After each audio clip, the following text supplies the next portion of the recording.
fez. E eu agradeço assim, o convite. Foi dessa forma mesmo que a irmã Liette falou. O convite veio antes da pandemia e todo esse processo. Mas estamos aqui, eu agradeço o pastor por permitir, né? Estou feliz de estar aqui comemorando com essa infância, 62 anos de MC. Isso é motivo de alegria por mim, onde há muitas igrejas batistas que não estão mais com a MCM. Tem o Ministério de Mulher e a MCM acabou. E é muito rica a MCM, porque prende a mulher de 0 anos até a terceira idade. Vai iniciativa, vai entrando. Vocês já perceberam isso? Vocês já perceberam? Que de 0 a 3 anos nós temos um dom de bebês. Aí quando a criança completa 4 anos, de 4 a 8, aí fica misturadinho, menino e menina, em aumento de missões. Aí faz 12 anos. As meninas vão para as mensageiras do reino. E os meninos para os embaixadores. Aí é conta dos homens, os embaixadores. Mas vamos voltar para as mensageiras.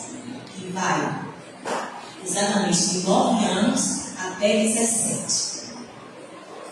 Então, ela entra de 18 anos até 35, se permanecer solteira, na MCM Jovem. Depois de casa, aí tem aqueles grupos que as irmãs sabem, né? Lembra? Singular, tem a mulher-mãe, e vai, a mulher-mãe vai de 60 anos até Deus chamar. Veja como a mulher batista fica amarradinha, não tem como ela dizer assim, não vai ter bicho mais para trabalhar na igreja. Tem sim, desde que nasce de 0 anos. Vocês concordam comigo? Então, dito isto, meu nome é Geisa. Eu sou da Igreja Batista em Coqueiral e sou esposa do pastor Daniel Correia. Tenho 3 filhos, um rapaz, 2 moças, assim já são casados, todos casados. Tenho uma netinha e com a graça do Senhor já começo a orar por ele. E eu acredito que a turma que convida age da mesma forma, já começa a orar para aquele dia ser tudo para a honra e glória do Senhor Jesus. Nós temos um tema muito bom, principalmente para essa época que vivemos, que estamos, que proclamemos a verdade ao mundo. Quem aqui já se viu no estreito por conta de uma mentira? É uma pergunta, gente. Ninguém?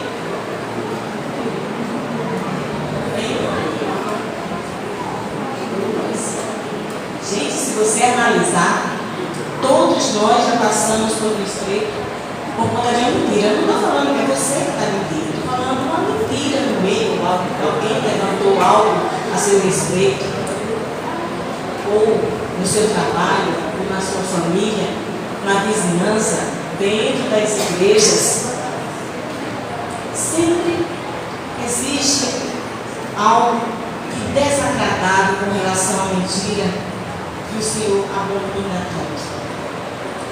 E nesse mundo, vocês vão concordar comigo que hoje em dia se fala muito em fake news. Não é verdade? Fake news, gente, olha, que coisa terrível é você se ver plantado numa mentira e pior, passando essa mentira, porque às vezes a pessoa nem termina de saber a verdade. Não faz muito tempo, eu acho que você já viu isso, eu coloquei no Facebook uma brincadeira minha, falando que eu ia para Portugal, né? Mas o texto era bem direitinho, que eu tinha recebido uma proposta, isso eu já compartilhei. E a alguém que eu ri muito. Isso aí é engraçado. Vou colocar. Essa brincadeira é para mostrar se a pessoa lê o texto até o final. Porque a gente tem a mania de ver, gosta de ver fotos, não é verdade? Quando tem fotos, a gente presta atenção. Mas quando tem um texto que é compridinho, aí a pessoa vai passando e não quer ler muito. Aí começou, a história começa falando, a pessoa narra que, e é na primeira pessoa, como se fosse eu, por exemplo, que eu recebi uma proposta de emprego que ia para Portugal, que estava deixando o Recife, que daqui a 4 anos eu iria voltar. Então, mas no final da história, lá embaixo, diz assim: assim fala fulano de tal, ao sair de tal cidade. Foi um relato da casa de alguém. Só que quando a pessoa começa a ler, pensa que é você que está falando. Aí, acredito, pastor, que segunda-feira na reunião lá no SEC, a irmã disse: não era você que estava em Portugal? Quer dizer, ela era uma das pessoas que não leu até o fim.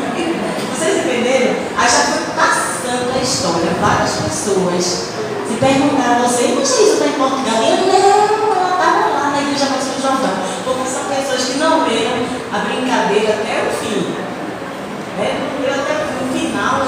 É como se eu dissesse assim: eu recebi uma proposta que eu queria que você queirasse lá, aí vou destrincho aquela carta bem bonita, aí no final aí eu assino como assim falou Lieja. Então foi ela que falou em determinado tempo, vocês entenderam? Aí, mas o que eu quero dizer com isso é que a pessoa vai passando algo que não é verdade, não vai até o final para ver se é verdade ou não. Isso acontece dentro das nossas igrejas. Existem pessoas, eu falo de um modo geral, o povo evangélico, no modo de qualquer parte do mundo. Sempre tem aqueles irmãos que são mais calmos, e tem aquele que a gente usa a palavra nordestina, é mais estovado. Aí o irmão chega ali na porta, aí a irmã também, que tem a língua meio apressada, chega lá, diz alguma coisa, aí a pessoa fica logo invocada, nem procura saber se é verdade ou não, aí já vai com mais satisfação com a outra pessoa e não apura os fatos, não vai atrás da verdade. Essa verdade que o Senhor quer que a gente fale. Entenda o que eu vou dizer. Essa é uma verdade que o Senhor quer que a gente fale. Mas existe uma principal verdade, que está na pessoa de Jesus Cristo. É a verdade que nós encontramos nele. Essa, todos nós que um dia aceitamos a Cristo como único e suficiente Salvador. É essa verdade que nós temos que passar. É muito fácil passar coisas ruins. Coisas ruins vai rapidinho. E prendemos quando é para falar de Jesus Cristo. A verdade que liberta. A palavra dele diz: conhecereis a verdade. Saiu feio, vamos fazer bonito? Conhecereis a verdade, e a verdade vos libertará. Porque esse mesmo Cristo, ele disse que era o caminho, e ele é, a verdade, e ele é, e a vida, e ele é. E que ninguém só olhar ou para, se não for. Muitos precisam saber dessa verdade. Mas, para saber dessa verdade, a gente precisa pensar um pouquinho no versículo proposto. O versículo que está, vamos ler novamente? O versículo que está, Vocês estão com ela aí, vamos ver? Calma, pastor, já começa agora. Procura apresentar-te a Deus aprovado, como obreiro que não tem de que se envergonhar, que maneja bem a palavra da verdade. Pastor, vem falar. Segunda Timóteo 2:15. Esse trecho do apóstolo, escrito pelo apóstolo Paulo a Timóteo, ele é um texto maravilhoso que não serviu só para Timóteo, ele serve para nós, assim como a Bíblia é. A Bíblia não é um livro qualquer. A Bíblia não é um livro que a gente leu, tipo assim, Branca de Neve. A gente já sabe a história e deixa lá, porque a gente já sabe a história. Vamos partir para Chapeuzinho Vermelho. Não. A Bíblia é um livro escrito há milhares de anos atrás, mas eu nunca vi um livro tão atual. Tudo que o povo se espanta hoje em dia está na Bíblia.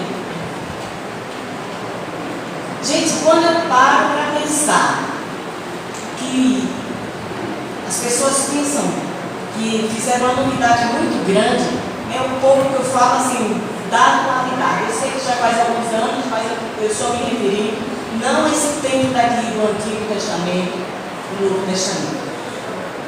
Aí dá vontade de rir, pastor, porque as pessoas pensam que isso é uma novidade muito grande quando fez primeiro concurso de Miss Brasil, Miss Universo, Miss Mundo, né, que as mulheres ficam lá, toda cheia de ornamentos, faz maquiagem, faz tanta coisa. Sabe que isso já existiu na Bíblia? Não dessa forma. As mulheres seminuas, maior e tal, isso não. Mas se você for lá na história da Rainha Esther, foi praticamente isso. Foi praticamente isso. As mulheres foram reservadas e tiveram do bom e do melhor, tanto na alimentação como especiarias da época. Foi um verdadeiro concurso de Miss para que o rei pudesse escolher uma. Quando as pessoas acham que é novidade, alistamento do exército, da marinha, da aeronáutica. Nesse mundo de hoje, aqui não tem não. E o que tem aquilo que aconteceu com Daniel, Sadraque, Mesaque e Abednego? Foi praticamente isso. Eles ficaram lá e eles tiveram todas as honrarias que eles não rejeitaram, né? Vocês conhecem a história, a gente não vai se deter a isso, mas eu quero mostrar aqui. Isso já não é novidade de agora. Algo que já tem aqui na Bíblia, só com outra nomenclatura. Era outro nome que a gente chamava, que eles chamavam. Essas leis que os juízes, os advogados, o código civil, você acha que é feito em cima de quê? Da Bíblia.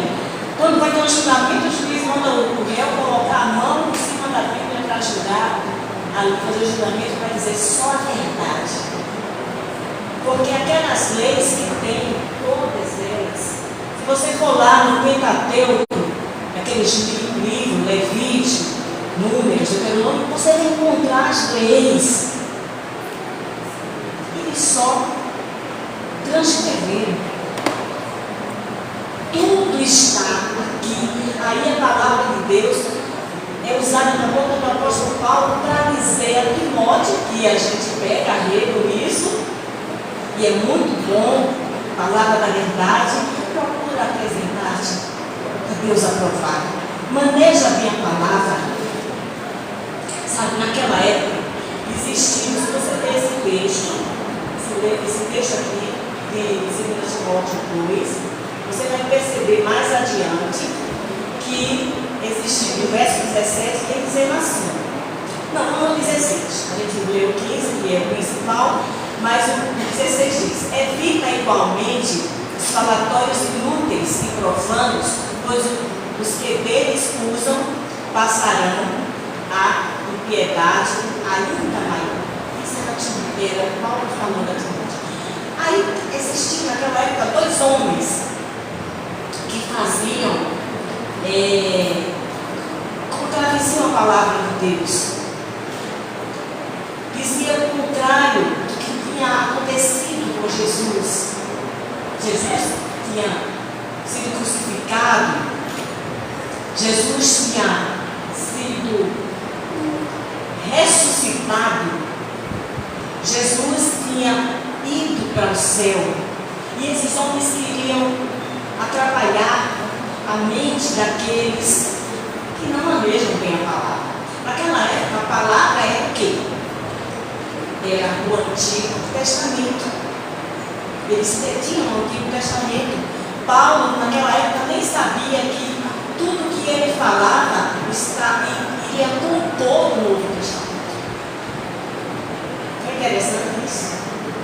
Então, a Bíblia, a gente tem um privilégio, a gente muito grande, a gente tem o Antigo e o Novo, a gente tem o antes e o depois de Jesus na terra, porque Jesus sempre existiu no céu. Mas a gente tem o antes e o depois. E naquela época, a turma só tinha o Antigo Testamento. Tanto é que os profetas diziam assim: assim está escrito. Assim está escrito. Aí falava a palavra do Senhor. Eu acho tão interessante, só abrindo um parênteses, os profetas, os verdadeiros profetas, eles falavam exatamente assim. Deixa eu pegar um texto. Assim diz o Senhor: clama a mim e responder-te. Ele não conta a história assim: ó, Deus mandou dizer para você clamar a Ele que Ele vai te responder. Não, ele diz: assim diz o Senhor. 2 pontos. Clama a mim e responder-te. Ele fala tal e qual o Senhor mandou ele falar. E é isso que a gente tem que acreditar. O que é que a gente está ouvindo? É Deus que está falando? Ou é o homem que está falando, que conhece a sua história? Só quer mandar um recadinho errado para você. Um recadinho que não é verdade.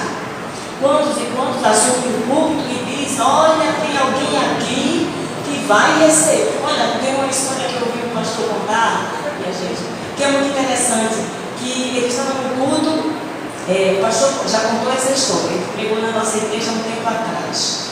Ele disse que o pregador dizia assim: aqui tem uma pessoa que vai receber uma cadeira. E a irmã lá, empolgada, porque tinha uma promoção para receber. Oh, glória, isso aqui.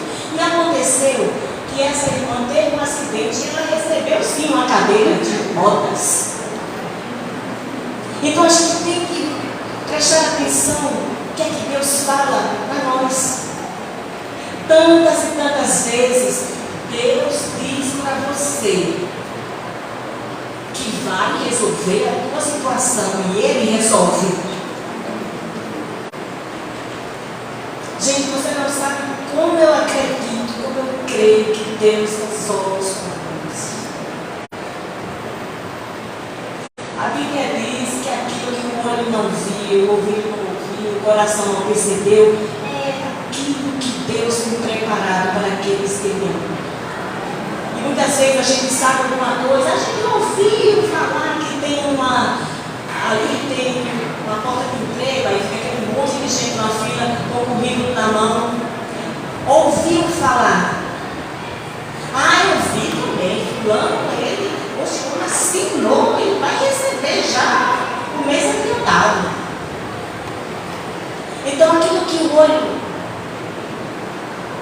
não viu, o ouvido não ouviu, se detenha nisso, não é o que você viu, o que você ouviu. É justamente o contrário. É aquilo que Deus tem, porque Ele sabe o melhor para você e para mim. Ele sabe o melhor para todas as situações. Ele tem A melhor estratégia, olha, a melhor oração é aquela que Jesus nos ensinou. O Pai Nosso, em forma de reza? Não. Que é lindo? É. O Pai Nosso é lindo. Mas o que é que diz o Pai Nosso? O Pai Nosso é só um esboço que Jesus nos deu. As pessoas usam como reza. Palavras jogadas ao vento. Mas é sempre aquela oração de Jesus que Ele nos ensinou, o Pai Nosso. É um esboço. Onde Ele diz no começo, Pai Nosso que estás no céu.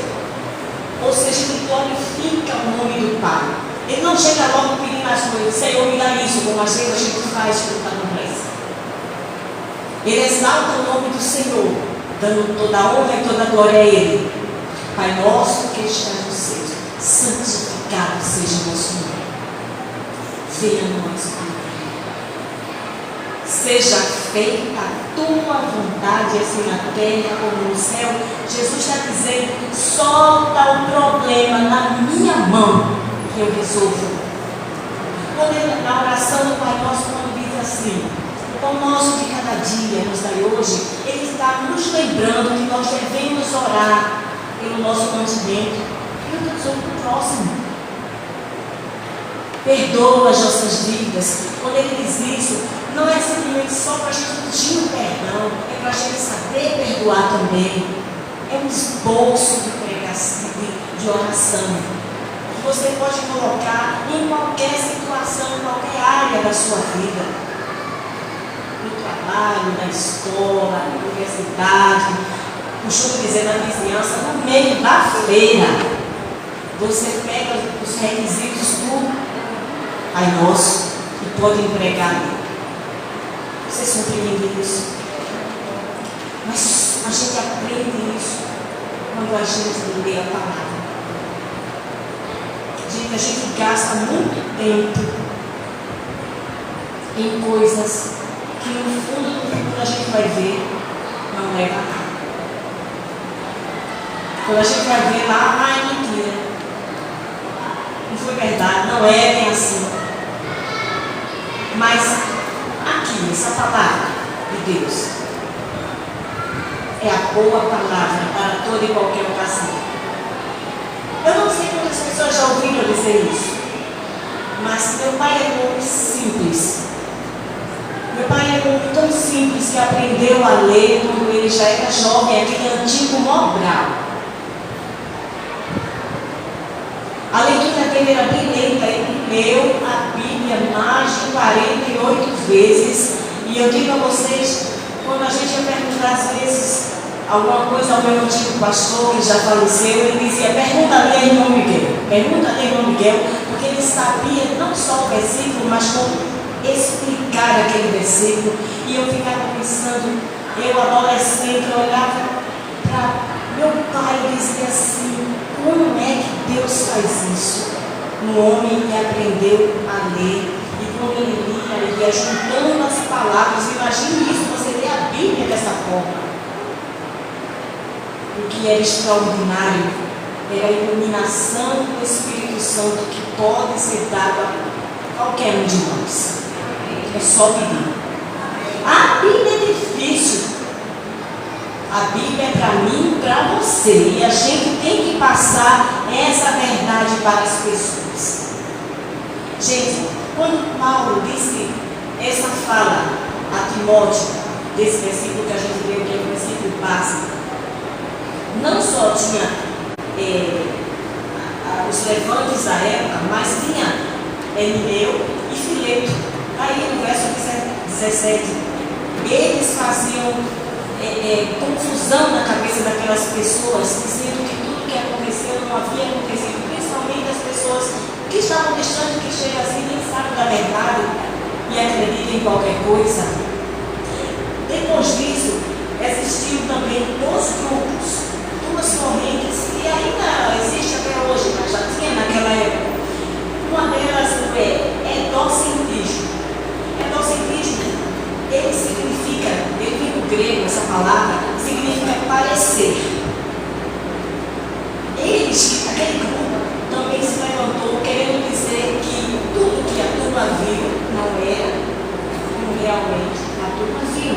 só parecia. Ele dizia que Jesus era ilusão. Isso é uma corrente que existe, filosófica, é egocentrismo. Ele dizia que Jesus era uma ilusão. Ele não tinha corpo. Se ele não tinha corpo, ele não morreu. E se ele não morreu, logo não ressuscitou. E se ele não ressuscitou, ninguém pagou o preço dos nossos pecados. Existiu, aliada a essa, outra corrente chamada os ebionitas. Vocês talvez conheçam uma outra corrente, uma seita agora parecidíssima. Os ebionitas, eles não aceitavam que Jesus fosse uma divindade. Eles acreditavam que Jesus era um profeta, tal qual Moisés ou qualquer outro. E por sinal achavam que Jesus era o segundo Moisés. Eles até acreditavam que Jesus era um homem, fazia boas obras, mas nunca o nosso Salvador. E existe uma seita hoje na atualidade que é semelhante a essa. Talvez vocês conheçam, não quero citar o nome aqui. Então, esse bolo de informações existia naquela época e Paulo batia na tecla, maneja bem a palavra. Se você souber a palavra, está tudo bem. Era isso que ele queria dizer.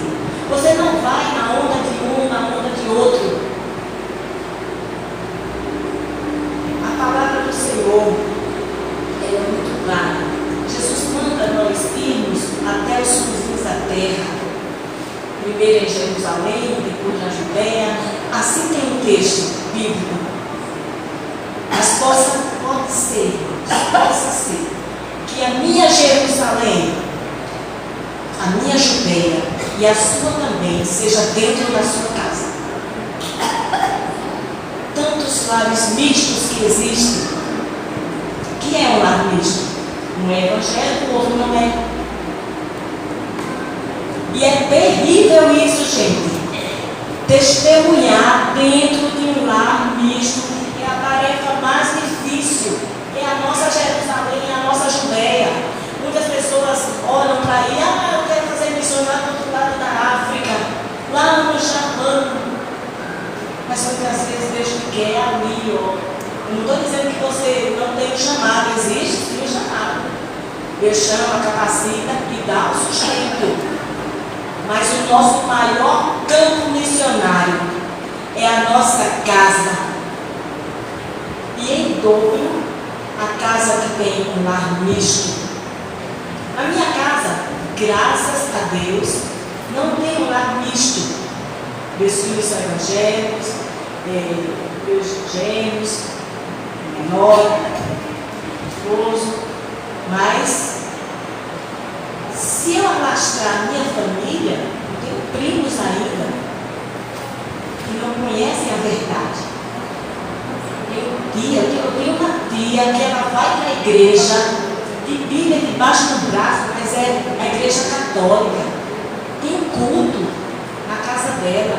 Enquanto nós, evangélicos, muitas vezes, a gente não está tão disposto assim, porque tem uma coisinha de cabeça aqui. Aí não vou hoje. A gente tem que levar a verdade às pessoas. Aí você diz assim, às vezes a gente é acusado de alguma coisa.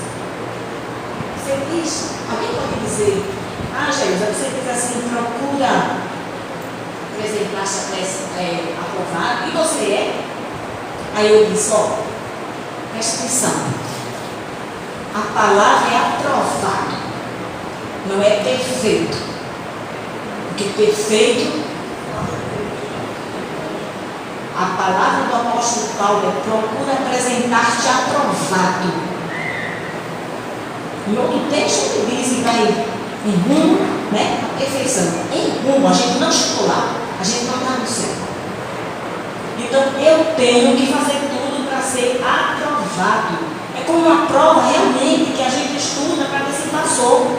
E se a gente não passou, a gente estuda de novo para fazer. Vocês compreendem isso? Deus sabe que nós erramos. Todo dia é dia de pedir perdão a Deus. Não pense porque você levantou a mão no ano de 1500, quando Dom Pedro proclamou, desde o Brasil, não. Pedro Álvares Cabral, né? Descobriu o Brasil em 1500. Você aceitou Jesus lá, foi perfeita. Ah, não. Todo dia a gente erra. E à noite, antes de deitar a cabecinha no travesseiro, a gente pede perdão a Deus por aquele dia.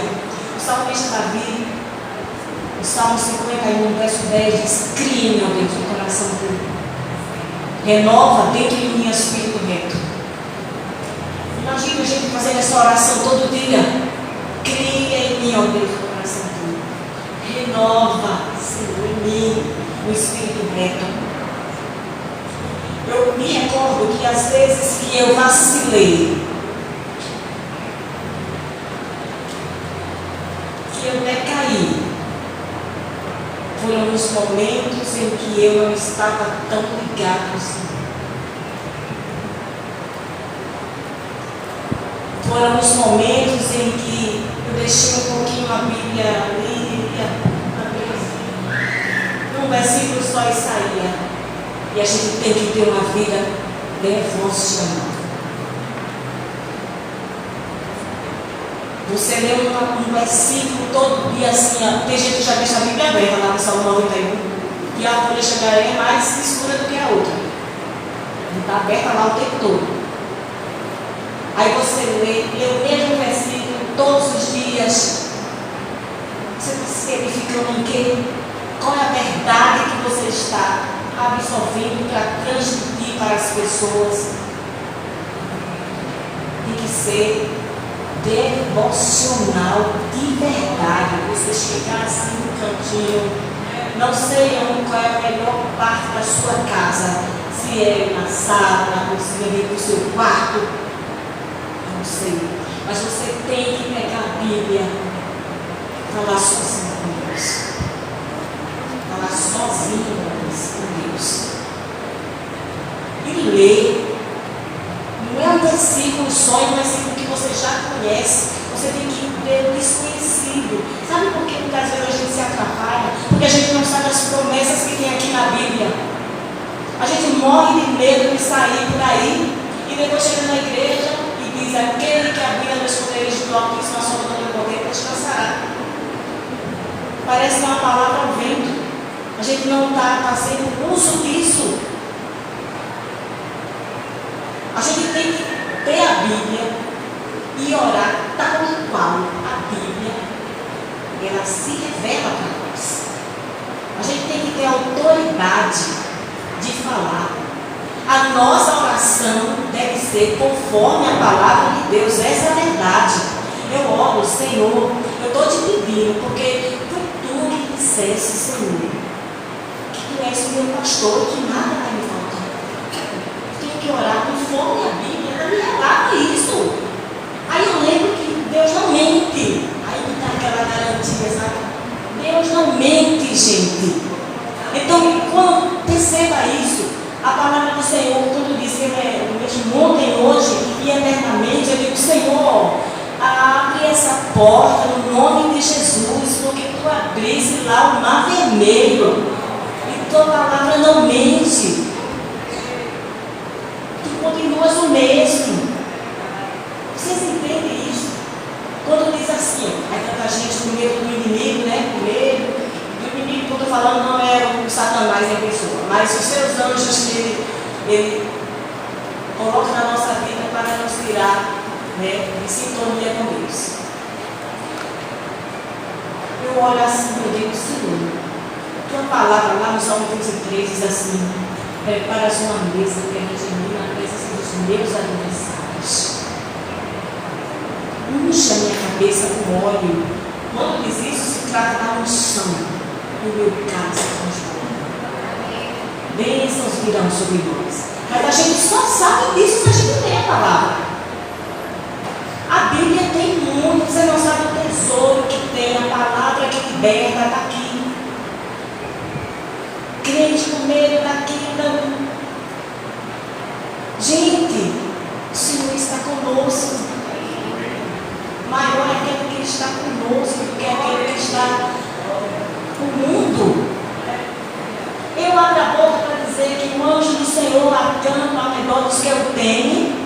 e os livra e saem correndo de medo. Eu tenho que sair com ousadia. Até porque o Senhor quer que nós sejamos ousados. Eu quero desafiar vocês. Não é um desafio assim de espada não, mas desafiar vocês aqui e aqui, na mente e no coração. Para a partir de hoje, vocês se dedicarem. Eu digo vocês, mas eu estou no meio, né? O pastor também, estou botando ele a pulso no meio.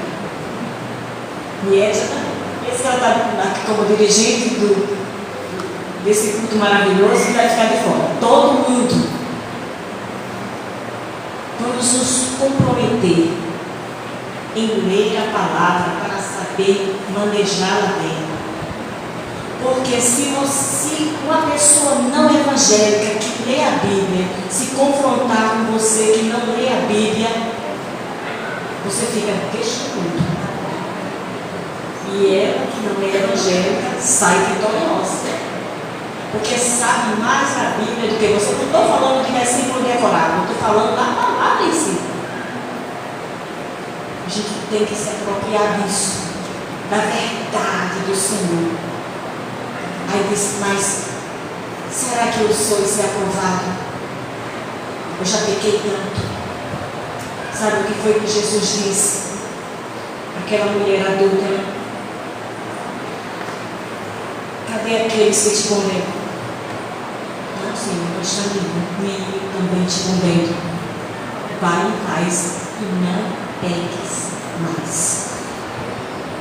E a partir daí você já passou na primeira prova. E você vai de prova em prova. Tem um texto muito bonito, já vou terminar. É uma história verdadeira que tem na Bíblia, que é outro exemplo que eu tenho com ele, comigo, e eu quero que vocês pensem nisso também. A Bíblia relata a história lá em João 9 de um cego de nascença, que Jesus estava lá na multidão com os discípulos e os discípulos disseram, mestre, quem pecou, ele ou seus pais, para que nascesse cego? Aí Jesus disse, nenhum nem outro, foi para que se fizesse a glória de Deus. Aí Jesus fez, vocês sabem da história, Jesus fez lodo, pintou os olhos, aí disse a ele, vai no tanque de Siloé, lava-te. Aí ele foi e voltou vendo. Aí a turma, em vez de achar isso bom, começa a criticar porque é sábado e Jesus foi. Aí eu não vou esticar a história porque vocês conhecem, mas eu quero chegar no ponto principal. É o seguinte: foram para os pais daquele cego, porque Jesus ele curou e ele se retirou. O cego foi lavado, não sabia que tinha feito isso. Aí foram perguntar aos pais do cego. O cego disse, ele é meu filho. Mas os pais querendo se sair, a Bíblia relata que os pais não querendo se comprometer, e disse assim, vai ele, dá-lhe bem. Ele vai responder. Aí eles foram, os homens daquela turma lá, foi a segunda vez aquele cego. Aí disse assim, quem fez isso? Ele disse que não conhecia, não sabia. Aí ele disse, mas ele é pecador. Aí a palavra do cego é o ponto que eu quero dizer a vocês. João 9,25 diz, se era pecador, eu não sei. Eu só sei que ele era cego e agora a Deus. Glória a Deus. Isso é maravilhoso. Ele fala de Jesus, o verdadeiro Jesus que traz essa verdade para nós.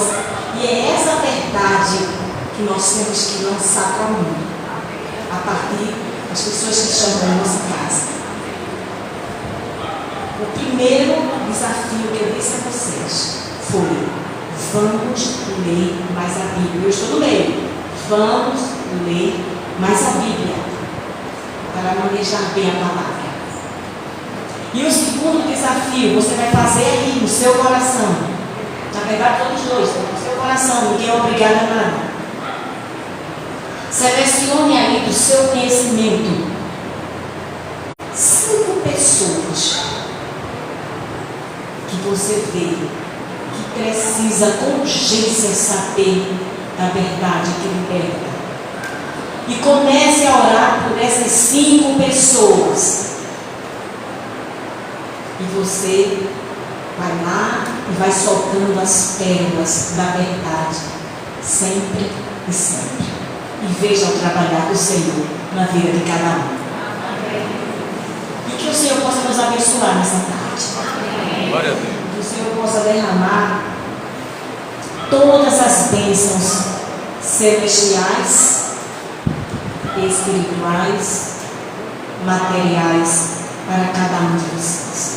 Abençoe todos os parentes de perto e de longe e acampe o anjo ao seu redor no retorno para casa. Amém. Que o Senhor te abençoe e te guarde. Que o Senhor esteja contigo sempre, resolvendo aqueles probleminhas que só você e Deus conhecem. Entrega tudo a Ele, confia nele e tudo Ele fará. Amém.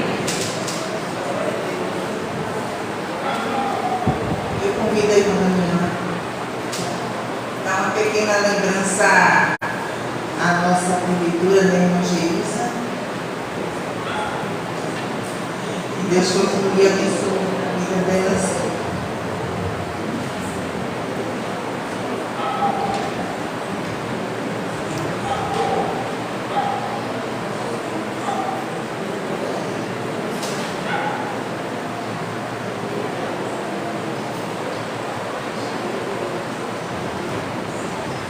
Gente, eu vou dizer a vocês uma verdade. Não está falando sobre verdade, eu nem queria.